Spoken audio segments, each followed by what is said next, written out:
We are here. The NBA playoffs are 1 day away. Nikola Jokic, Jamal Murray, Michael Porter Jr., Aaron Gordon, KCP, Reggie Jackson, Christian Brown, Peyton Watson, Zeke Naji, DeAndre Jordan, Coach Michael Malone set to defend the NBA title in Denver versus the Los Angeles Lakers. Y'all, let's talk about it. Let's get it. One more day. Let's go. You are Locked On Nuggets, your daily Denver Nuggets podcast. Part of the Locked On Podcast Network, your team every day. What's going on, y'all? Welcome into Locked On Nuggets. This is your host, Swiper. This is your team every day. Shout out to y'all. Welcome back to another episode of Locked On Nuggets. We are here on the precipice of greatness with the Denver Nuggets getting ready to take on the Los Angeles Lakers, y'all. And I'm so excited for that game. So excited to spend some time with my community of folks as we get ready to talk about this game. Today's episode is brought to you by FanDuel. Make every moment more. Right now, new customers get $150 in bonus bets guaranteed. That's $150 win or lose. Visit FanDuel.com/lockedon to get started. And y'all, I can't wait. We have been waiting all year. It has almost been 365 days. 365 days almost waiting for NBA basketball to come back. And y'all, here we are.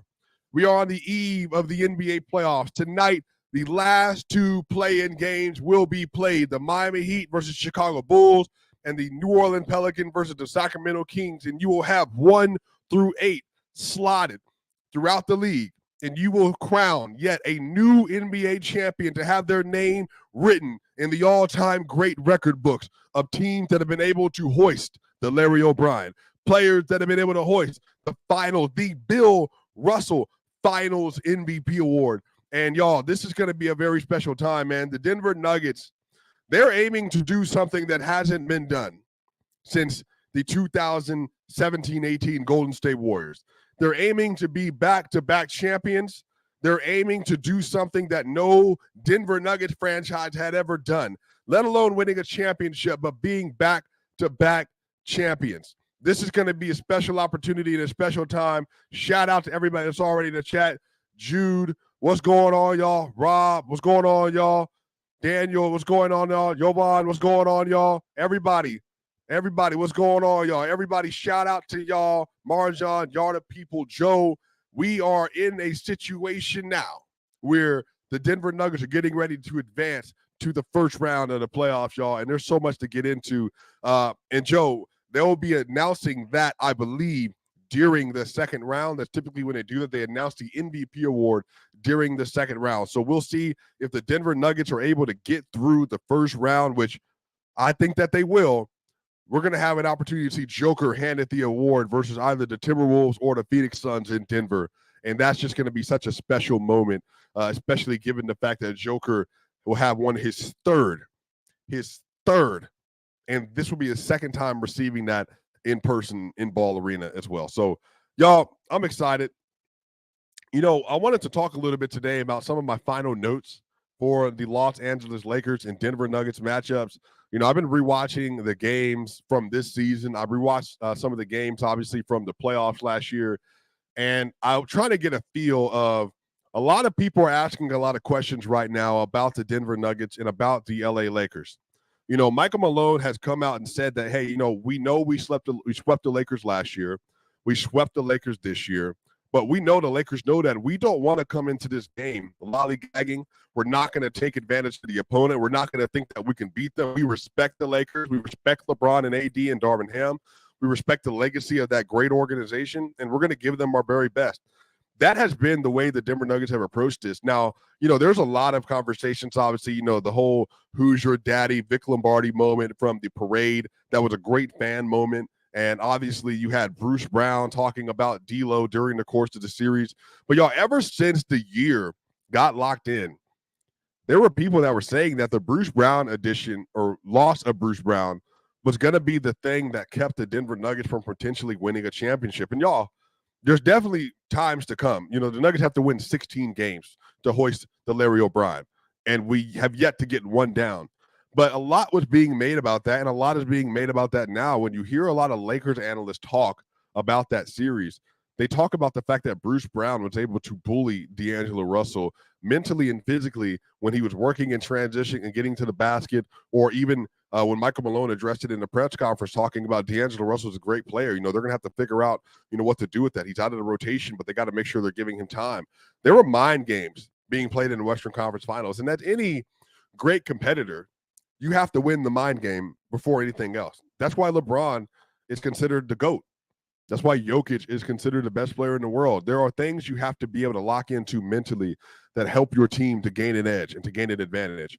And as I've been looking throughout these games, now the Nuggets for sure, the common theme is that the Nuggets, when they get to fourth quarter time in the last 8 games versus the Los Angeles Lakers, since December 2022, they've just been able to put the pedal to the metal last 5 minutes of the game, and they make their shots, they make the right reads, their defense is good, and they just contest and contain, and they score on the other end. And so there is a lot of truth to that. But I think what I really noticed, though, is that the Nuggets really, throughout the game, feel really comfortable versus the Lakers. Now, there's times when Anthony Davis with stifling defense, he's still a great defensive player, where he's made the job more difficult for Joker. I watched a couple clips where Anthony Davis would come across help side and Joker may not see it as fast as he normally would. Like earlier this year, Joker was being guarded by Rui.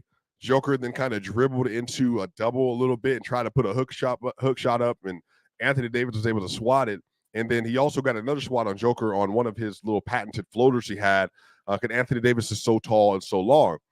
But one of the things I noticed, y'all, the Nuggets, man, when they get to a point where they're like kind of putting their foot on the gas and they're like trying to run the score up, not in a disrespectful way, but run the score up as in getting momentum. When they run in transition, man, they have been just absolute giants in transition. Like when they're trying to get into the open floor, Aaron Gordon, Michael Porter Jr., Jamal Murray, KCP, man, they're just wanting to press the button and the accelerator as much as possible. That way they can get the Lakers out of their half court, but also that they can get these easy points that will help them score at a higher clip than normal. And it was just a really kind of eye-opening thing to watch that, the Nuggets obviously can execute at a very high level versus the Lakers in the half-court setting. But when they get into the full court, that's kind of when everything kind of goes into a different category a little bit. And if you look at the opening game of this season in October when the two teams played on opening night, the Nuggets, they didn't even, they all lost a rebounding battle 44-42. The Lakers actually won the offensive rebounding battle 13-9. But the Nuggets had 29 assists in that game, 11 turnovers. And one of the common themes here is that the Nuggets, man, they really just try to make sure that they're diming up the LA Lakers as much as possible. And they just want to make sure they're moving the ball. They're finding key spots on the floor, whether it's Michael Porter Jr., KCP, Justin Holiday, Peyton Watson, Christian Brown, whoever it is. They just want to make sure that they're feeding other Nuggets throughout the game. And if you just kind of look at the way the game script has gone, they've just been able to really take advantage of a lot of opportunities with the Lakers having weak off-ball defense. LeBron at times has fallen asleep as an off-ball defender. And again, he has a lot of responsibility, especially on the offensive end. So it makes sense. It makes sense why he falls asleep on that end sometimes. But some of this is like Austin Reeves and D'Lo. They're just not like super keyed in defenders mentally all the time. And so when you're kind of playing two offensive plus players like that, and then you got a Rui who's a tweener, you got LeBron who honestly, like, he's not great defensively for a lot of the game. And then when he needs to lock in, he can be really good, and especially in the fourth quarter. He's probably going to get the Jamal Murray assignment at some point in time in the fourth quarter of the game. So he can do it. But because he's 39 years old, his ability to access that is just not the same. Another thing is, too, man, the Nuggets are just dominating the paint inside. Like, they're constantly attacking the glass, and whether it's attacking Anthony Davis, and that was another thing, too. Jamal Murray, man, like, he has just found a way to become an effective finisher versus the Lakers. He gets into the lane, he gets into the paint, and he just is able to navigate. And a lot of this is because Anthony Davis is so concerned about, like, on a pick and roll or a switch situation, on staying next to Jamal Murray. That way he doesn't get a step back jumper or a step back three, that he kind of creeps up a little bit, and then Jamal's kind of able to float by for a layup. And then now Anthony Davis also being concerned with Joker. If they ever get in a pick and roll opportunity on the empty side, Jamal kind of works the ball all the way under the baseline. And then AD, because he can't overcommit and leave Joker, he has a wide open layup. So it's going to be a lot of fun, man. You know, the Nuggets are going to need to make sure they're dominating the transition points, continue to attack inside, and you want to attack inside and create three-point opportunities for your team. And a lot of this is going to come down to, you know, can the Nuggets opening game, the opening tip, the opening 12 minutes of the game, the opening the opening half of the game, you know, can they set a tone in this game that's like, hey, you know what? We respect you all. You're a great team. We respect LeBron, but we're going to put it on you. And can they develop a double-digit lead going into half? Because that's a lot of it, too. In game one last year, the Nuggets were so overwhelming versus the Lakers that they just kind of cascaded these huge momentum swinging plays into these really big games. And the Nuggets, you know, they ended up winning game one last year, 132-126. But remember, the Nuggets were up like 23 points at one point in time, and then the offense kind of bogged down. The Lakers went on that run. But again, you just kind of saw there was just a really big difference between the teams. And even in the rebounding battle, it was a 47-30 rebounding battle that the Nuggets won over the course of that game. And the Nuggets had 15 offensive rebounds in game one. So I think that's the kind of tone you can expect to see. But y'all, on the other side, we're going to talk about Nikola Jokic, because we're now in hunting season. Like, this is the time where the gloves come off, where there's no more of this like 4-point, 16 assist performances, unless the Nuggets are blowing you out. Like, Joker, he allows himself to go to that place, go to that. You know, if you're a Dragon Ball Z fan, that Ultra Instinct Goku place where you kind of just lock into everything you're supposed to be doing at the highest level, and your shot making, your defense, everything is where it needs to be. We're going to talk about all that and more on the other side here at Locked On Nuggets.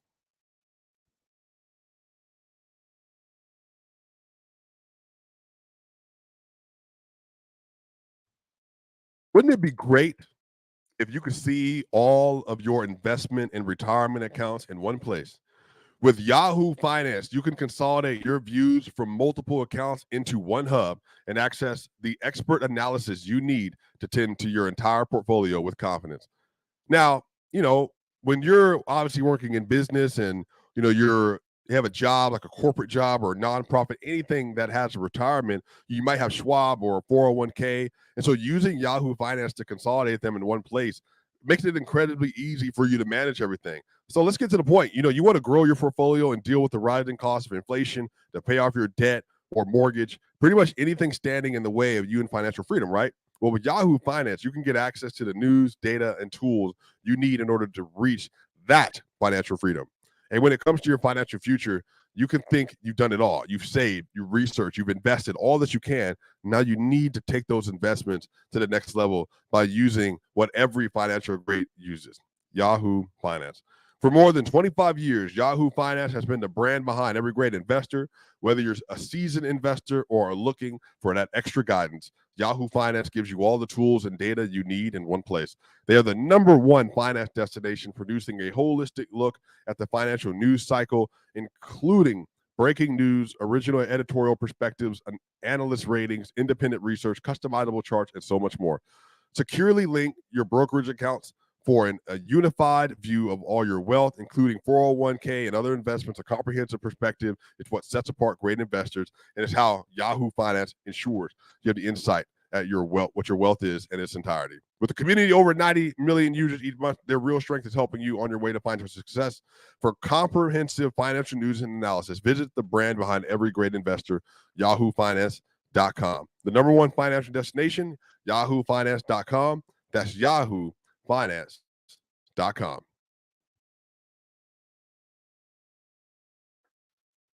And y'all, You know what time of year it is? It's playoff time in the NBA and NHL. Baseball's in full swing, and FanDuel is your place to bet on every game. Right now, new customers get $150 in bonus bets guaranteed.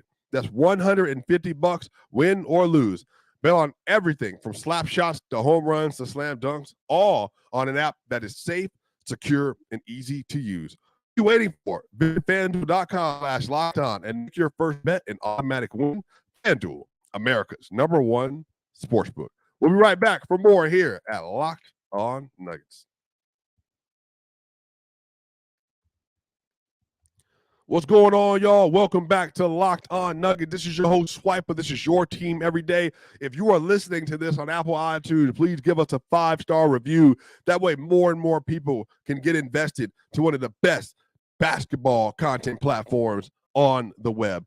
If you're watching this on YouTube, please share, like, and subscribe to the video. We're on the way to 7,000 subscribers on this side. Adam, Matt, and myself are trying to do what we can to give you the very best content possible. Y'all, Jokic, man, the gloves are off. Nikola Jokic, the gloves are off. Last year, Nikola Jokic in the NBA playoffs, 30 points per game, 13.5 rebounds, 9.5 assists in 20 games in the 2023 NBA playoffs. And he averaged those numbers shooting 55% from the field, 46% from three, and 79.9% from the free throw line. And in 20 games in the NBA playoff, Joker was a plus 16.9. So 169, a plus 169. So in 20 games, y'all, Joker absolutely took over the NBA. He made sure to let it be known that he was the best player in the world and that he was able to do anything and everything that he wanted to do in order to make it happen. I am so excited to see what Joker is able to do because Joker has risen to the occasion throughout his entire career as a playoff performer. And I think what is going to be really fun to see is that Joker is coming out the gates playing versus a team that's going to require him to play well. You know, last year versus the Minnesota Timberwolves, he had 14 points, I believe, in game 1, but he didn't play in the fourth quarter because remember, the Denver Nuggets, they weren't playing last year. They were not playing last year. They wanted to make sure they set the tone real early. So they got up real big on the Minnesota Timberwolves last year. And they made sure to take care of business early. And I'm really excited about it because we're in a place right now where Joker, and I've talked about this a little bit, but look, dude, like Joker potentially could be entering a conversation where it's going to be him and him for the rest of the decade. It's going to be him and himself for the rest of the decade. Now, what I mean by that is that Joker, I think with a championship this year, with a great run this year, he's going to put himself in Jordan LeBron conversations. Like, if you want to beat a man, you got to beat the man. And when Jordan was at his apex, he was the man. Even if when Hakeem won his championships, you know, Jordan wasn't around for that. You know, when you got LeBron James was at his apex, you know, other people were winning. You know, Steph, you know, also won when LeBron James had injured rosters. Steph won when Kevin Durant was on his roster. And so they had to team up even. The Boston Celtics, you know, they had to deal with the Paul Pierce and Garnett and Ray Allen and all that stuff, Rajon Rondo. Like, the dude, LeBron, went into a way where he went to 8 straight finals, and it just became apparent, like, this is his league, and everything runs through him. And I think Joker, with another great run, y'all, is in prime position to do the same. Prime position. And I'm really excited about it because I think now this Western Conference is going to force him to play his game and play at a high level. And it's not that he wouldn't do it otherwise. It's that the competition is just going to be different this year. And I don't know if necessarily that means it's going to result in a win and loss record. I really don't. You know, a lot of people are speculating, you know, the Nuggets last year, they went 12-3 through the Western Conference. I'm not saying they're going to do that. But we'll have to see if other teams are up to snuff come playoff time, which they very well could be. But this first round versus Anthony Davis and versus LeBron James, look, all eyes are on this series. The Nuggets are playing on ABC. These games are being played on ABC, on ESPN, and this is going to be an opportunity in front of the world. 8:30 p.m. sharp, Eastern Standard Time. the Denver Nuggets are going to be playing versus the Los Angeles Lakers on ABC. Following that, game two is going to be on TNT. Following that, game 3 also going to be on TNT. And then ABC in game 4. Like, again, y'all, all of this is kind of putting Joker early in the playoffs. You're going to be on front city. Everybody's going to see it. What does he do to Joker? What does he do to LeBron James? What does he do to Anthony Davis? And I think what I love about this is that, like, again, two of my favorite players of all time and how they think, how they process through the game. They're going to be playing a chess match, Joker and LeBron, who can set up their teammates better throughout the course of this series. And so I'm really excited to see it. And last year versus Anthony Davis, 28, 15, and 12 on 61 true shooting. 28, 15, and 12 on 61% true shooting. Can he do it again? We'll find out. He played really well versus the Lakers this season. So it's going to be a lot of fun, a lot of stuff happening. And I want to get to this too, Mike, and I don't want to run by this. Mike says, Swiper, how are you approaching covering MPJ given the family issues? I've seen some Nuggets fans and media give him credit for overcoming issues. I struggle with that framing. I want to say this, Jonte Porter obviously just got banned from the league because of the sports betting illegally. And obviously, which is completely understandable. That's not something you want your players to be doing. Wasn't a good decision by him. And then recently, Michael Porter Jr.'s younger brother recently got sentenced. He hit someone while under the influence. Someone died in the accident, and another person was very much injured last year.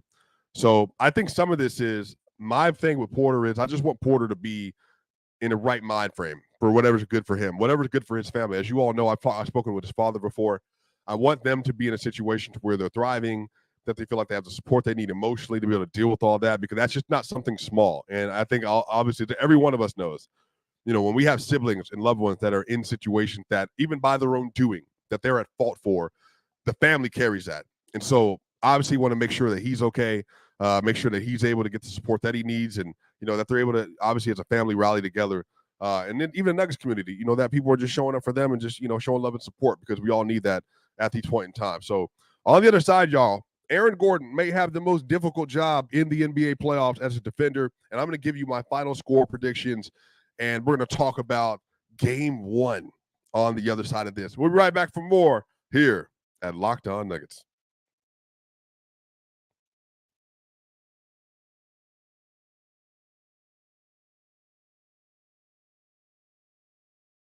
So y'all, LinkedIn isn't just a job board. LinkedIn helps you to hire professionals you can't find anywhere else. Even those who aren't actively searching for a new job but might be open to the perfect role. In a given month, over 70% of LinkedIn users don't visit other leading job sites. So if you're not looking at LinkedIn, you're looking in the wrong place. On LinkedIn, 86% of small businesses get a qualified candidate within 24 hours. Hire professionals like a professional on LinkedIn. And, as somebody who's on LinkedIn, I have my profile on LinkedIn. I get a lot of business contact through LinkedIn. It's a great platform, and LinkedIn knows that small businesses are wearing many hats and might not have the resources to hire. And LinkedIn is constantly finding ways to make the process easier. They even just launched a feature that helps you to write job descriptions, making the process even easier and quicker. 2.5 million small businesses use LinkedIn for hiring. So post your job for free at linkedin.com/LockedOnNBA. That's linkedin.com/LockedOnNBA to post your job for free. Terms and conditions apply. Y'all, we'll be right back for the final segment here at Locked On Nuggets.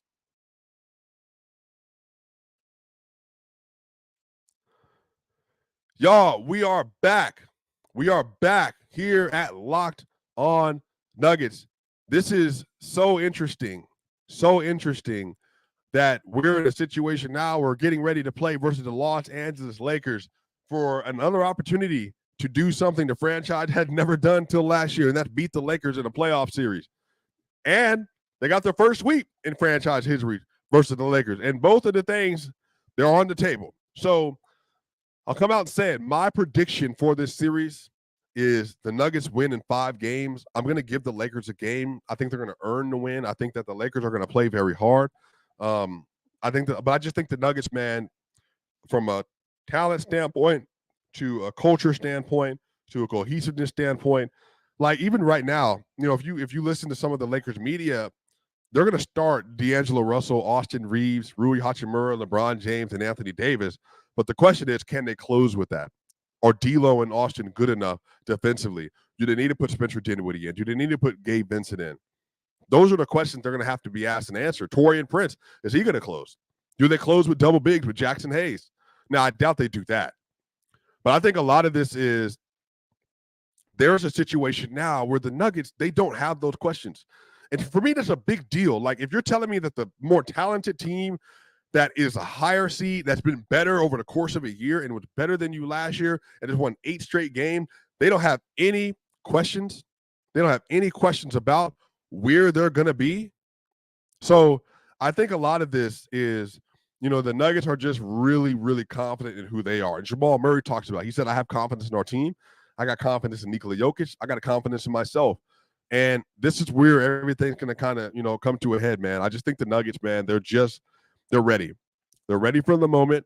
They're ready for the experience. They're ready for the playoffs, and they're ready to defend their title. And Michael Malone, one of the things I love most about Malone does not ever overlook competition. Malone is always focused on the present. You remember last year in Game 6 versus the Phoenix Suns, they're up 30 points. And Michael Malone calls a timeout because the lead gets down to like 26.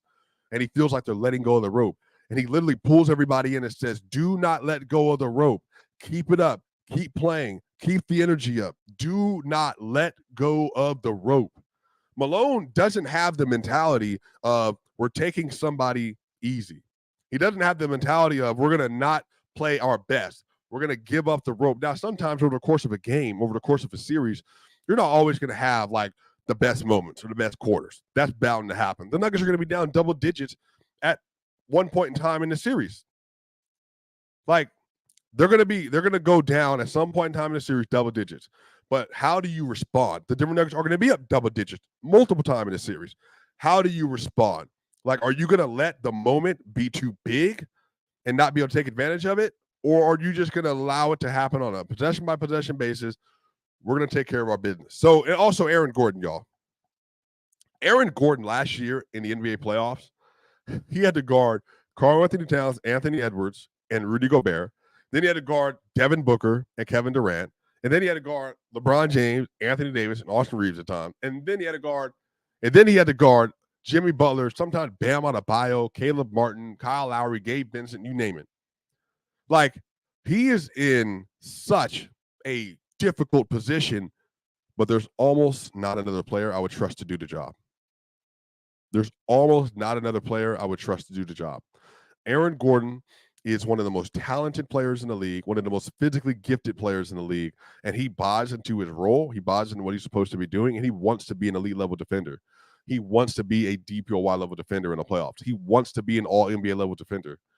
He has been so important in this matchup over the course of the regular season. And, one of the things that makes Aaron Gordon so dangerous is a lot of people don't remember that Aaron Gordon last year in the playoffs, he shot 39% from three in the playoffs last year. 39%.